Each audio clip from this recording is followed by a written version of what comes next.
Hi, I'm John Maxwell. When the top companies in the world are looking for trainers, speakers, and coaches, there's one name that stands above the rest, and that's Maxwell Leadership. Our certified team members have gotten proven results for companies all over the globe, and our reputation, I'm proud to say, is second to none. Some of our members have risen to the top of their profession, including the one you're going to meet today. I proudly introduce you to my friend Bob Fabian Zinka. Welcome to the Leadership and Success Podcast with your host, Coach BZ. If you need to develop into a better leader, this podcast is for you.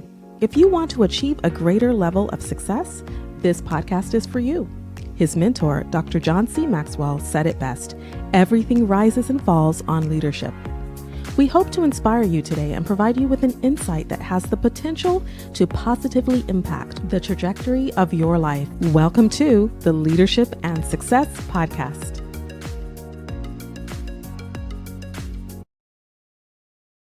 Again, like prior enlisted guy coming to the officer ranks in the wardroom and stuff, had to have an OD board a couple of times, had to have a surface warfare board a couple of times. My prospective nuclear engineering officer exam, I didn't make it the first try. I had to go a second time, which was even harder because they added layers to it to validate your level of knowledge and your understanding of the information. And so, I've got my own version of scars and lumps and trying to press and power through. Yes. And so, but again, like I said, if you never get too high, never get too low, then you chalk it up as another lesson to the game and you keep moving forward. Let me ask you this. I'm going to go on a limb. When you went to boot camp, did you know how to swim back then? No. Okay, so you're just as crazy as I am. Of all of the branches of the military, now I used to swim when I was a kid, but then I got scared of the water. It was psychological, really. I don't know. Maybe I almost drowned once, but anyway, I didn't swim from the time I was maybe 6 years old to the time I joined the Navy. And then the Navy had to give me a year. They told me, okay, Seaman Zinga, you're going to have to learn how to swim, qualify as a third class qualified swimmer, but if you don't do it within 12 months, you are out. So then I did everything I had to do to be able to do that. So tell me about that experience. Well, it'll be real quick too. So in boot camp, I'm a negative buoyancy guy, so swimming was already hard. And so, but by the end of boot camp, I had those dungarees, get that air of water, cut them things off real quick, and get my flotation device going. I was treading water like some. Hey, put my arms out, and kick and move my arms. Hey, there's a minimum for a reason, and I met it. But it was a lot of effort, a lot of extra time in the pool. And then the same thing for when I got to the ROTC, I took a swimming class. I had an extra class in my curriculum that wasn't a part of my degree plan, but I took a swimming class to make sure I can get through those requirements. Doing what you got to do to achieve the goals you want to accomplish.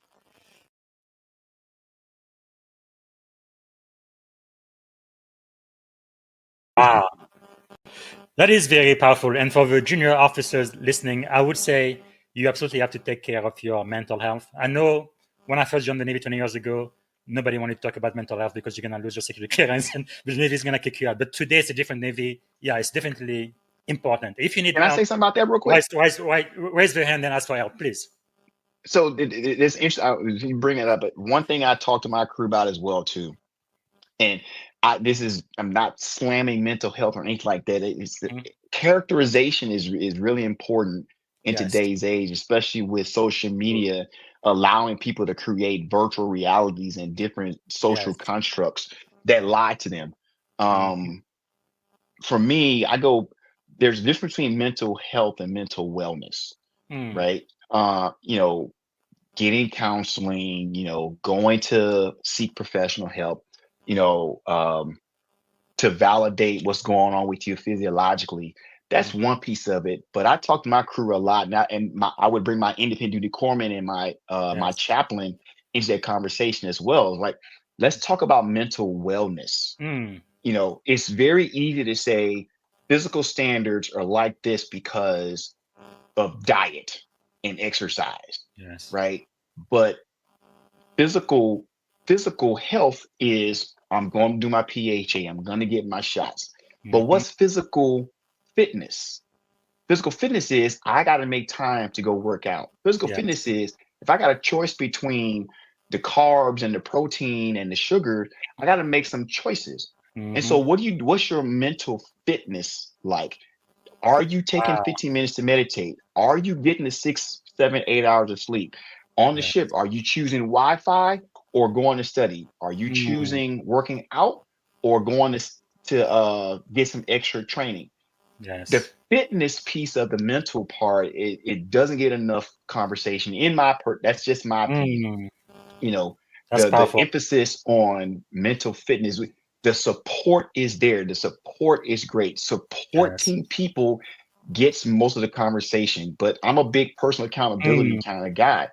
And where is your role in your fitness? Wow, that's powerful. Right.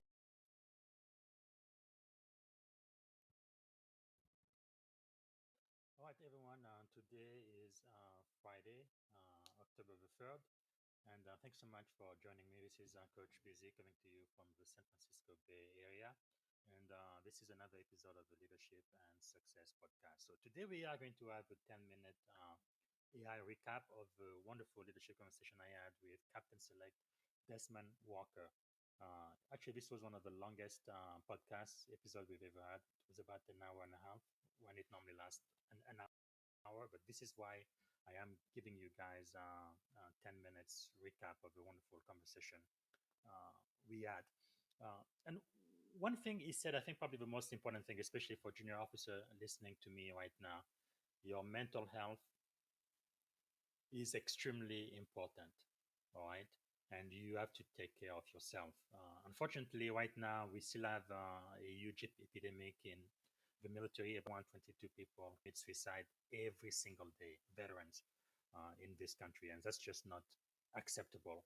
Uh, so if you need help, dial 988 or 911. But there are people out there you can speak to. Speak to a chaplain, speak to your commanding officer, speak to your chiefs. Reach out to someone. It's very, very important. And that's part of the reason why this podcast now, our new tradition is what we call the moment of gratitude.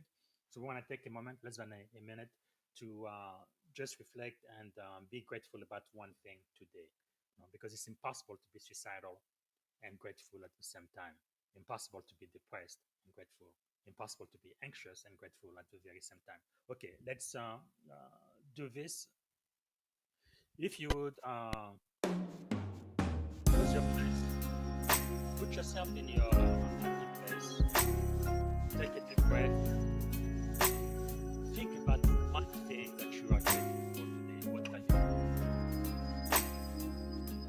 Like today, I am really grateful for because I've had so many mentors in my life today, where I am today.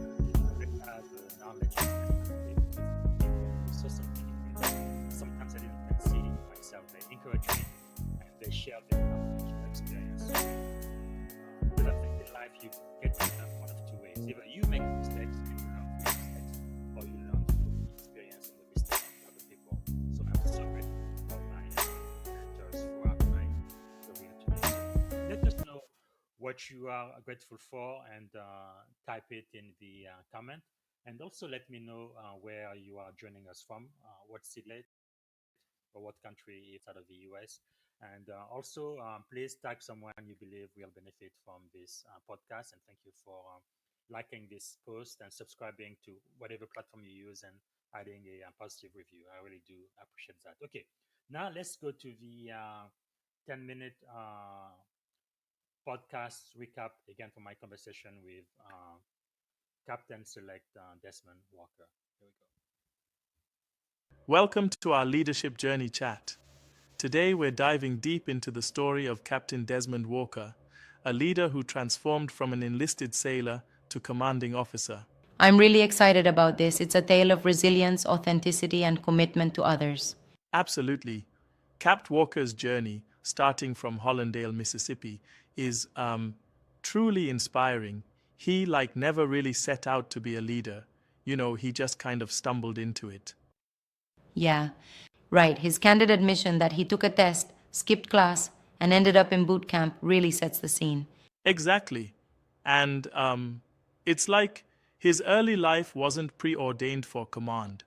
It was chance meeting after chance meeting that propelled him into a nearly 30-year career with 8 deployments and command at sea. What's fascinating is the evolution from enlisted sailor, where he learned leadership on the deck plate, to the officer role.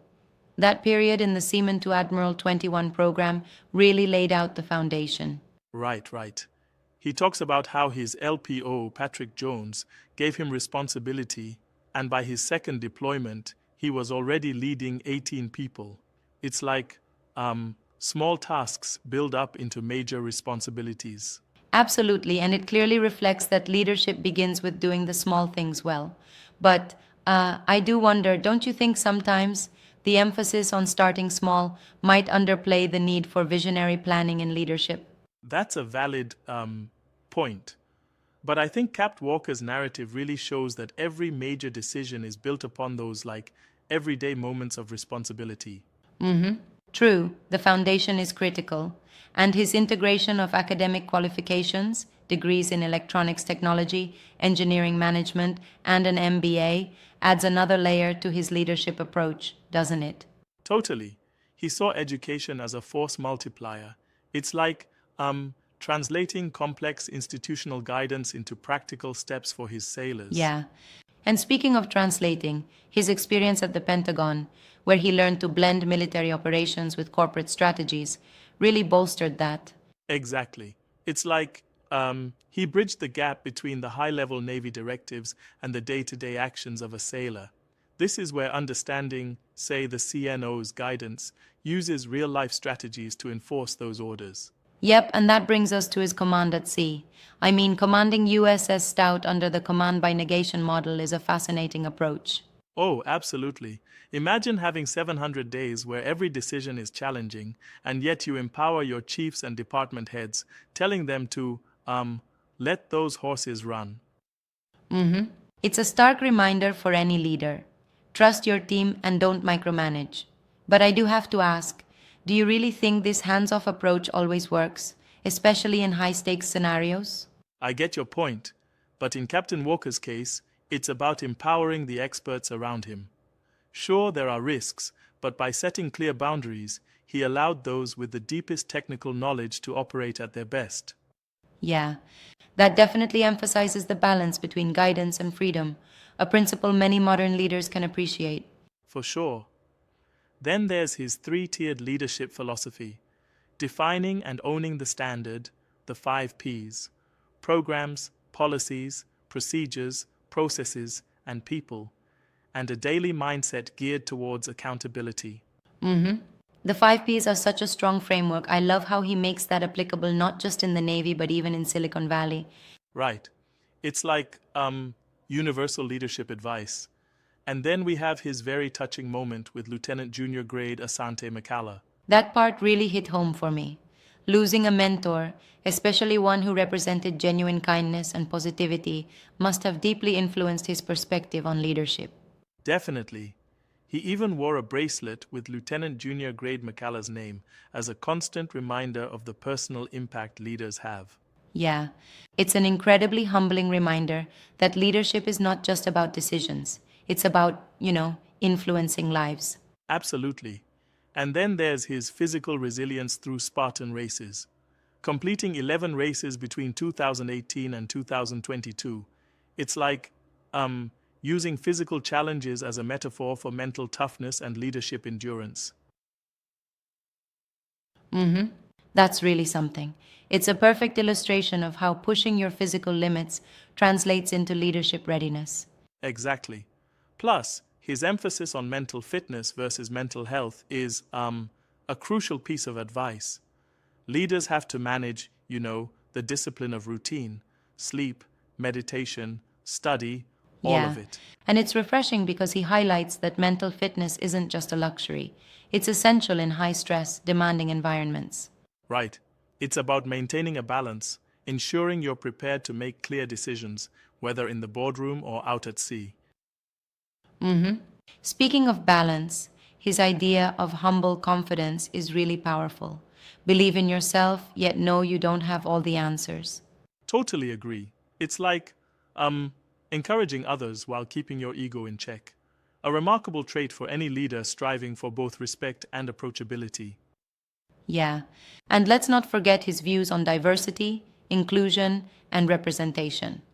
The way he reflects on being a black naval officer and the importance of visible leadership really sets a precedent. Absolutely. It's transformative to see a leader from a modest background in Mississippi become a beacon of possibility for sailors and for professionals everywhere. Representation does more than just inspire, it transforms organizational culture, right? Yes, it does. And his relentless commitment to mentoring reminds us to bloom where you're planted. That phrase, bloom where you're planted, resonates deeply. Leaders can apply it whether they're at a high ranking military post or starting out in any field. Exactly.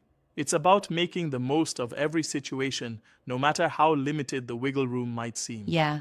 You know, one of his final pieces of advice really strikes a chord. You can do it. Just don't quit. It's simple but so impactful. Absolutely. That's the essence of resilience: consistency, character, and care for people. It's a masterclass in servant leadership. Well, this conversation definitely gives us a lot to reflect on. CAPT Walker's journey reminds us that leadership is about daily commitment, empathy, and the humility to keep learning. Indeed, each lesson from his story, like the importance of small responsibilities or the strength gained through personal challenges, applies to leaders in every sphere. Yes, and it's a call to action. Define the standard, own it, and ultimately become the standard yourself. Absolutely. His narrative isn't just about success in the military, it's a blueprint for anyone stepping into leadership roles, be it in the military, Silicon Valley, or beyond. Here's to taking his words to heart and shaping our own journeys with a blend of resilience, empowerment, and a little bit of that humble confidence. Couldn't have said it better. Thanks for this insightful dive into leadership and the lessons of Captain Walker. Until next time, keep striving and remember, you can do it, just don't quit.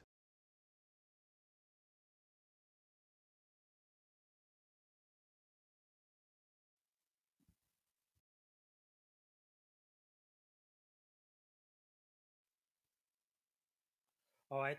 So that was the 10-minute recap of the hour and a half long leadership discussion I had with Commander Desmond Walker. And if you would please type into the comment 1, 2, 3 highlight from this session. I really do appreciate that. And also, by the way, this week, Captain Select Walker is going to be my friend in the spotlight. So you can find it on my LinkedIn and find out more about this American hero, really outstanding naval officer. And I'll be back here tomorrow, and I'm going to have a live conversation with Captain. Let me see, it's not showing up. Okay, here we go. With Captain Michael Salehi. It's going to be 4 p.m. Pacific time, so 7 p.m. Eastern time. I hope you can join us live. We are going to learn so much about this senior naval officer. Going to be Saturday tomorrow. All right. I don't see any question for me or comments right now, so I'm going to play a couple of more highlights from the hour and a half long leadership conversation I had with Captain Select Walker. Again, my encouragement is for you to go back and listen to the full episode, season 4 at 84. It is really a wonderful episode, especially for aspiring junior officer who are dreaming of command at sea or actual one of these days.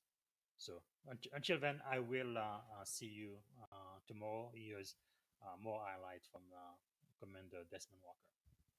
And I just liked what the recruiter was saying about an opportunity to work and serve. And that was also too, MSMS was very demanding academically. And not that I was tired, but I did want to do something different. I wasn't a stranger to hard work. And so I ended up doing the late entry program in the Navy shortly after the ASVAB, and so graduated in May and was in boot camp by July. Because I just decided I wanted to go to the Navy and do something instead of going to college and continuing education. Even though the high school experience prepped me for college very well.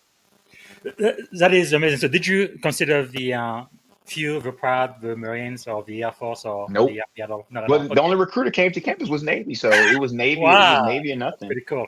and it was a chance to see the world. Yeah, that is really fascinating because for me, 9/11 was really what touched me a lot. I wasn't a U.S. citizen at the time, but my wife was, and we had a baby on the way. And I wanted to do something to help protect our way of life. But I talked to everybody, the Army, the Air Force, and every other branches. But very, very quickly, I found out that the Army and the Marines was not for me. I thought those people are just killers, right? They don't really use much of their brain. At least that's what I thought at the time. I'm like, Air Force, Navy, yes, those people are really nerds, just like I am. We can use our brain and really do a lot of great things for this nation. But of course, I wasn't eligible yet because I didn't have my green card. But anyway, they kept saying no, but I kept coming back like a Terminator. I'll be back. So once I got my green card, then I knew for sure that the Navy was the place for me. Now, you all degrees in electronic technology, engineering management, and an MBA too. And I'm wondering, like me as an IP officer in the Navy, they don't care about my MBA at all. I got my MBA for the job I do for Silicon Valley, but they do care about my Master of Science. But I wonder, does your designator, your community care about MBA? Or did you just No, do it? well, I would say it's that I wouldn't look at it that way. The kind of let's kind of break it down a little bit. You know, so that performance really was the difference maker, and not that I was missing something that was already expected. That is really fascinating. So, as a first-time CEO, commanding officer of the USS Stout, right, DDG 55, what was the most challenging leadership decision you had to make, and what did you learn from it? See, there you go. You got me making decisions. I'm not in command anymore. I don't appreciate that question at all. Out of 700 some days of command, which one was the most challenging? How about all of them? Yes. But I'm sure you reached out to some of your mentors, right? Oh man, the group chats and the emails and the phone calls was flying the whole time. I'd say probably most. Let me see. Probably a challenging decision was probably towards we were trying to finish a lot of training certifications just before deployment, and it required a few weeks of early days and late nights for all of us in some capacity to meet all those requirements. And but we got through it. We did it well. Our results resonated with the assessors, and it ended up being very foundational for first showing that we proved ourselves how resilient we can be when we really have. Thank you for listening to the Leadership and Success Podcast with your host, Coach BZ. If you like what you heard, please subscribe to our channels and come back for more wisdom nuggets on how you may develop into a better leader and achieve greater levels of success. Leadership is the most critical skill. The world will always need leaders to lead others, deploy the next disruptive technology, or execute a business strategy. You may as well decide on counting yourself among the 21st century leaders. See you right here next time on the Leadership and Success Podcast with Coach BZ.